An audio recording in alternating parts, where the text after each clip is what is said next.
আমার ডেলিভারির ঠিক 10 দিন আগেই বাড়ির লোক আমার কাছে দিল্লিতে এসে পৌঁছয় এবং তারপর আমার 9 মান্থের বেবি শাওয়ারটা ছোট্ট করেই আমরা পালন করেছিলাম সবাই মিলে একসাথে। আজকের এই ছোট্ট ব্লগটিতে আমি শেয়ার করব আমার 9 মান্থের বেবি শাওয়ারে কি আয়োজন হয়েছিল।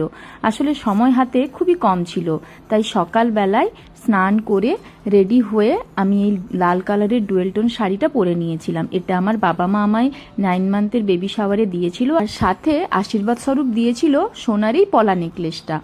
সকাল থেকেই বাবা মা সমস্ত রান্না করেছিল আর তাদেরকে হেল্প করেছিল আমার শ্বশুর শাশুড়ি মা। আর ওই দিন খাবারের আয়োজনে সব আমার পছন্দেরই রান্না হয়েছিল।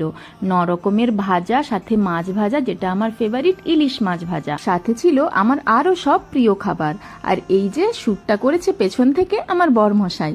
তো যাই হোক, আজকের ব্লগটা এই পর্যন্তই। যদি তোমাদের ভালো লেগে থাকে তাহলে অবশ্যই শেয়ার করো। পরে আসছি আবার একটা নতুন ব্লগ নিয়ে।